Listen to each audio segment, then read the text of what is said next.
The woman in the powder blue blazer stood on my mother's land like she'd been born to it, chin lifted, smile-polished phone already in her hand, and when she told me I was trespassing, then hit speaker and started dialing 911. Something inside me went cold in a way grief hadn't even managed yet. She waved a stack of official papers inches from my face and said, my family ranch had been sold 6 weeks ago while I was still trying to pick a suit for my mother's funeral. And the wildest part, she said it like she was doing me a favor, like I should thank her for stealing the dirt my grandmother's ashes were mixed into. I didn't even know what my voice sounded like when I said, that's impossible, because the last 4 months had been nothing but hospital lights, slow beeping machines, and that one phone call that rewired my whole life. Doctor's voice too calm, too practiced, telling me my mom was gone. I hadn't been home since.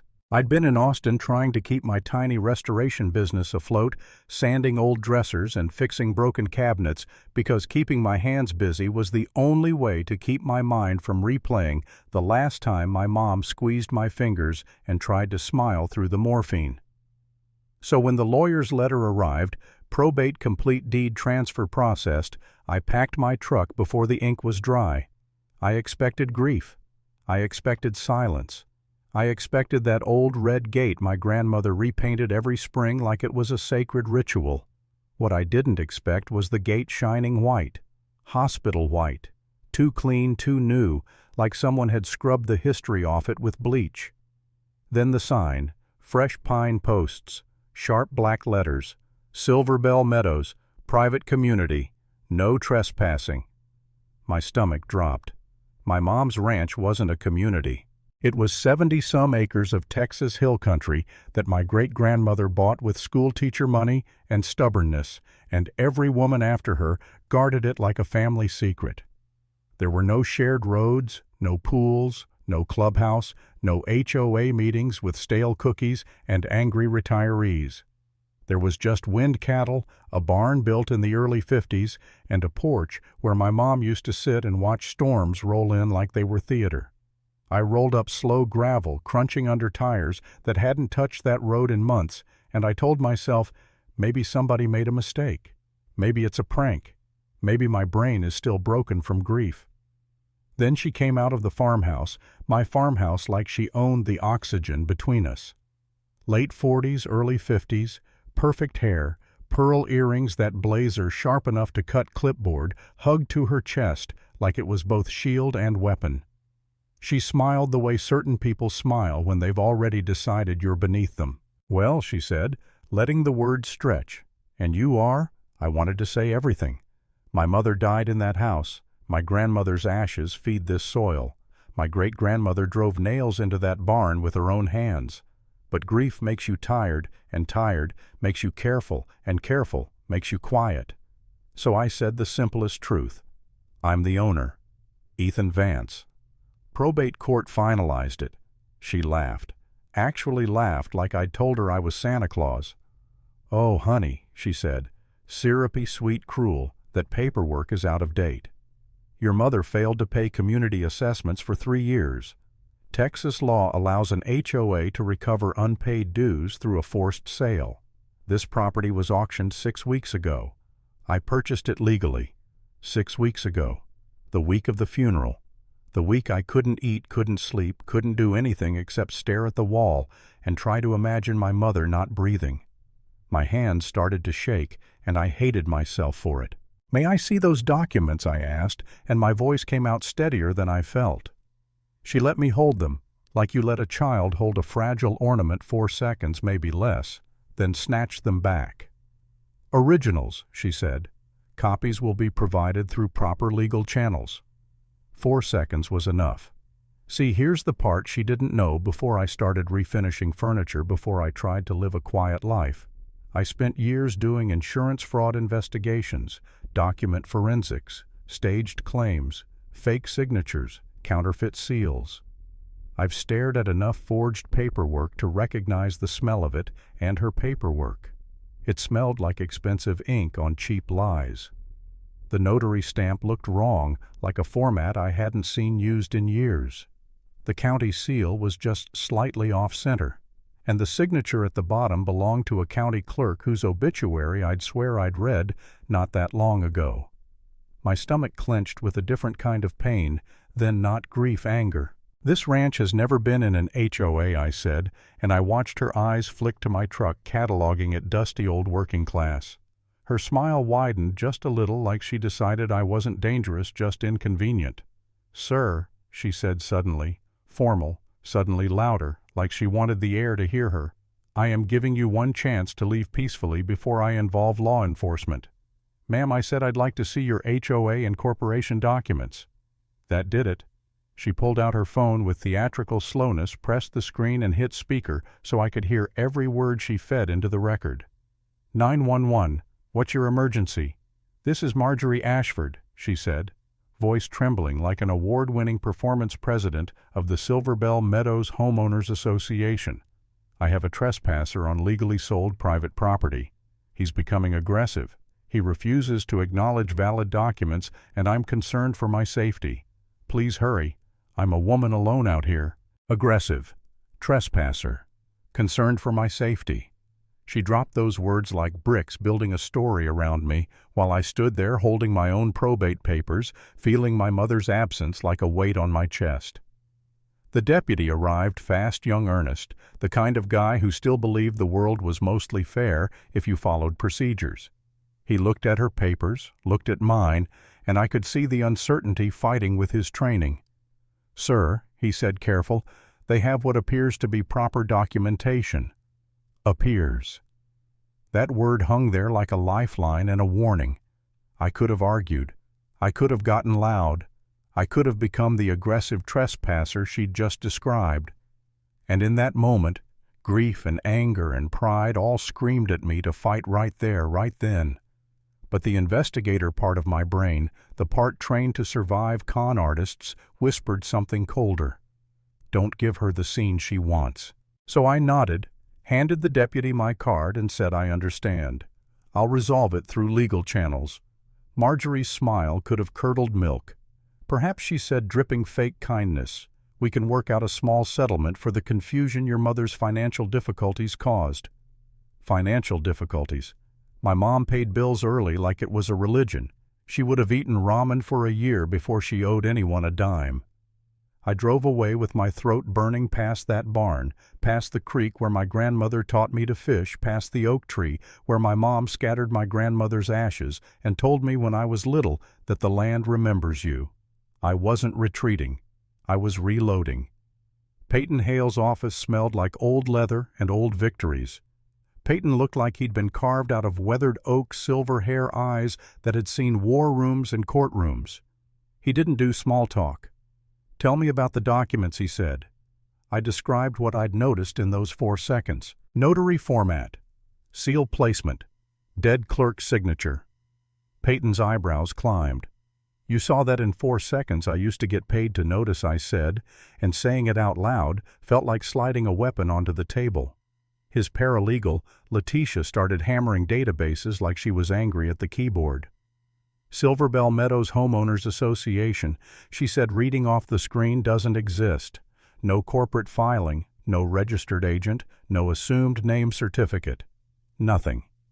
Peyton pulled property records back to the 1950s. Agricultural zoning since your great-grandmother. No HOA covenants filed. No community restrictions. Tax records show your mother was current on everything. Every claim Marjorie made was a sculpture made of fog.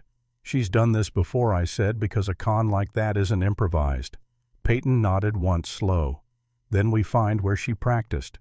That's how Harlan Finch entered my life. Former federal investigator turned private, the kind of guy who made databases nervous. Within 48 hours, he slid a file across Peyton's desk and said, "Your HOA president has more names than a soap opera cast list. Marjorie Ashford in Texas, Margaret Atwood in New Mexico, Marjorie Albright in Oklahoma, Margaret Ashford again in Louisiana. 4 states, 4 identities, same pattern. Find a property during a vulnerable transition. Death divorce deployment. Forge authority. Create fake HOA paperwork. Move fast. sell to out-of-state buyers before anyone realizes the ground under their feet is being stolen. When Harlan said she was watching obituaries, my stomach turned. My mother's death wasn't just a tragedy, it was her shopping list. Meanwhile, Marjorie wasn't sitting still. She posted a video of our first confrontation into 3 local Facebook groups. Edited, clean, strategic. It removed her 911 call, removed her little jab about my mother's financial difficulties, removed the part where she physically blocked my path. What remained was me, voice raised, stepping forward, looking exactly like the threat she'd told the dispatcher about. The comments were brutal. Another entitled man. He needs help. Thank God the HOA is protecting the community. 300 shares in a day. My phone started ringing, clients canceling projects, people I'd never met telling me to move on. I watched the life I built bleed out because of 60 seconds of manipulation. Then the certified letter arrived Thursday afternoon like a punch to the throat, emergency safety demolition order. The barn, my great-grandmother's barn, still strong after 70 years, was suddenly declared a hazard requiring removal within 48 hours. The order cited inspections that never happened, engineers who didn't exist, danger assessments that contradicted legitimate surveys on file. Peyton's voice was tight when he called me back. She's accelerating. Somebody's pressing her. She needs this property liquidated fast. 48 hours. Our restraining order hearing was in 72. That meant a gap 24 hours where she could turn my family history into splinters and call it safety. I drove out before dawn with cameras, a drone, and a rage that tasted metallic. I parked my truck behind the barn where any bulldozer would have to deal with it first. The morning was gray, humid, heavy, like the sky was holding its breath. At 7 sharp, 3 trucks and a bulldozer rolled in. Marjorie's white SUV followed behind them like a queen arriving to watch an execution. She stepped out in that same powder blue blazer, somehow spotless despite the dust. But today, her calm had hairline cracks. Her eyes kept darting to her phone. Her hands trembled on the clipboard. "Mr. Vance," she said like my name was something she wanted to scrape off her shoe. "You are obstructing legally authorized safety work. Show me the permit." I said, calm enough to scare myself, the real one. The one with an actual county seal and a signature from someone who's still alive. Her jaw tightened. "I don't have to prove anything to a trespasser." "Actually," I said, and I lifted my hand. "You do, because right now I'm recording and those cameras are recording and that drone is recording." The little quadcopter hovered above the tree line like an eye that didn't blink. "Every word you say, every order you give, every action these men take, it's all going to cloud storage and my attorney." I watched the demolition foreman climb down. Weathered face, honest eyes. He looked from the drone to the cameras to my thick folder of probate papers. Then he looked at Marjorie. "Ma'am," he said, slow, careful, "I was told this was permitted. Above board."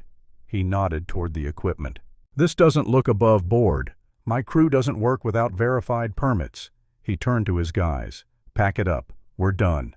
And that's when Marjorie's mask slipped. "You can't do this," she snapped, voice sharp. "Not sweet anymore. I'm paying you." "You paid a deposit," the foreman said. Not even angry, just tired. "I've been in this business 30 years. I know what trouble looks like." The trucks rumbled away, leaving her standing in a cloud of dust like someone who'd just lost control of the script. For a moment we just stared at each other, her fury like heat, my calm like ice. "This isn't finished," she hissed. "No," I said softly, "it isn't.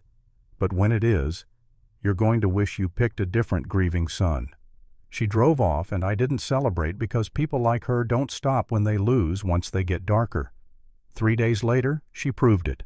A petition hit the court emergency competency assessment. According to the filing, I was suffering grief-induced delusions, aggressive behavior, obsessive attachment to property that didn't belong to me. 3 neighbors signed statements I'd never met.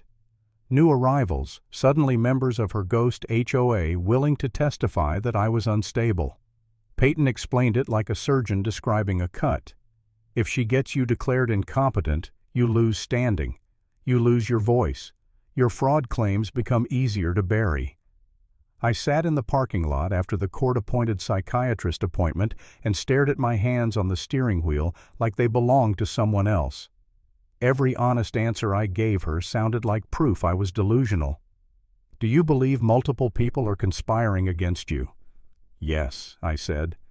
Then wanted to laugh because how else do you answer that when it's literally true? That night I ended up in a cheap motel that smelled like stale cigarettes and lost hope. My phone buzzed. A settlement offer from Marjorie's attorney, $50,000 if I signed papers acknowledging my confusion, walked away, let her keep the ranch. $50,000 to erase 4 generations. I sat on the edge of that motel bed, and for the first time since my mom died, I felt something heavier than grief defeat. I thought, maybe I am the problem. Maybe I'm the crazy one clinging to memories. Maybe I should take the money, start somewhere else. Build a new life. Stop bleeding. I dialed Peyton's number, stopped halfway through. In the silence, I heard my mother's voice, real as if she was in the room 3 days before she died, when she squeezed my fingers and whispered, "That land isn't just property, Ethan. It's where we remember who we are." My throat tightened. I deleted the offer. I sat up and started organizing evidence like my life depended on it, because it did. The next morning, the reason I could stand again walked into Peyton's office. Odessa Yarrow, a veteran clerk from the county records office, 30 years of stamping documents and developing what she called the itch for paper that wasn't right. She slid a flash drive across the table and said, "I flagged these the day they were filed. The seal pressure is wrong, the notary code is expired, and the signature—" She paused, eyes hard. "That signature belongs to Walter Hutchins. Walter died 8 months ago." "I noticed that," I said. Odessa nodded. "What you couldn't have noticed is Walter was left-handed. These signatures were made by a right-handed person. The stroke direction is wrong." She opened her laptop and pulled up metadata creation timestamps showing multiple official documents generated on the same computer in a 12-hour period template, artifacts IP traces leading to an internet cafe in Austin, and the cherry on top. A digital receipt for a scam toolkit purchase, $49.95. $49.95. That's what my mother's legacy was worth to her. Harlan called later with his own update, voice low. 17 confirmed victims across 4 states, probably more. Federal agents have been tracking her but couldn't pin her down. They're very interested in your evidence package. The word federal changed the air in the room. Federal meant no cozy local slap on the wrist. Federal meant real time. Peyton leaned back and exhaled like he'd been holding his breath for weeks.